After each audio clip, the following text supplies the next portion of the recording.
Bismillahirrahmanirrahim. Perkenalkan, nama saya Nuris Mananda, NIM 2018 41061 Unit 2 Semester 6 Jurusan Ekonomi Syariah.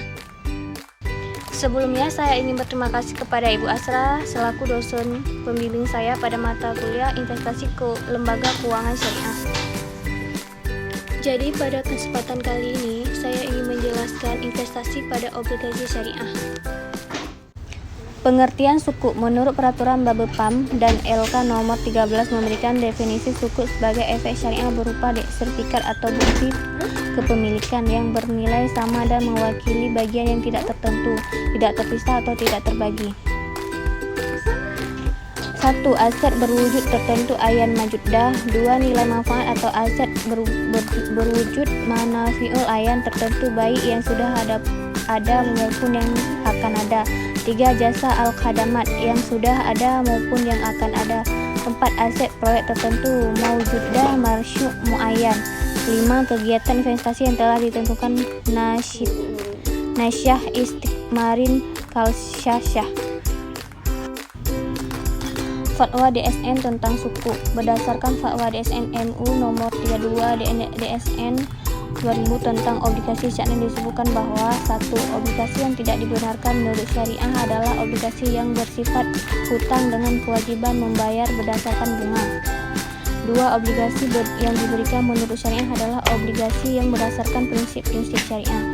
Dan yang terakhir, ketiga adalah obligasi syariah adalah suatu surat berharga jangka panjang berdasarkan prinsip syariah yang dikeluarkan emiten kepada pemegang obligasi syariah yang mewajibkan emiten untuk membayar pendapatan kepada pemegang obligasi syariah berupa bagi hasil atau margin fee serta membayar kembali dana obligasi pada saat jatuh tempo.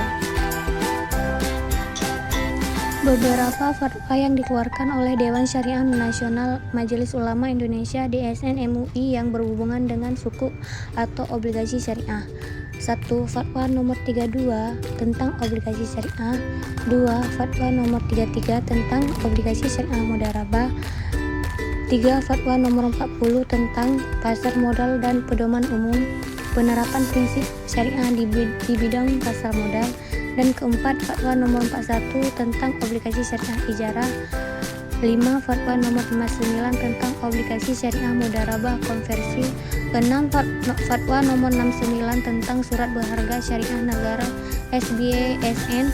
7. Fatwa nomor 70 tentang metode penerbitan SBSN. 8. Fatwa nomor 72 tentang SBSN ijarah sell and leaseback. 9. Fatwa nomor 76 tentang SBSN ijarah aset to be leased.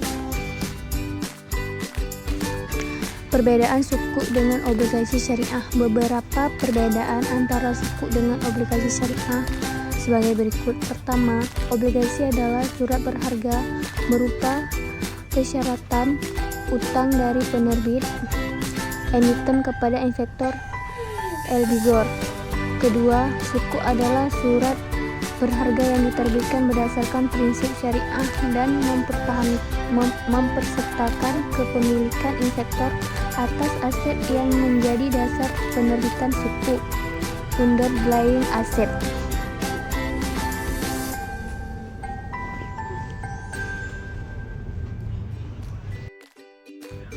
Penerapan suku di Indonesia. Implementasi suku di Indonesia dilakukan melalui tahap-tahap.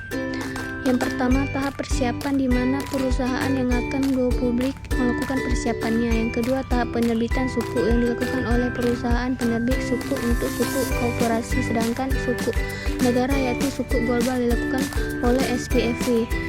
Yang ketiga, pemasaran suku. Mekanisme perdagangan efek tidak hanya melibatkan BEI tetapi juga melibatkan perusahaan efek sebagai perantaraan perdagangan efek dan juga PT Clearing dan Penjaminan Efek di Indonesia KPEI sebagai lembaga clearing serta PT Kustodian Sentral Efek Indonesia KESI.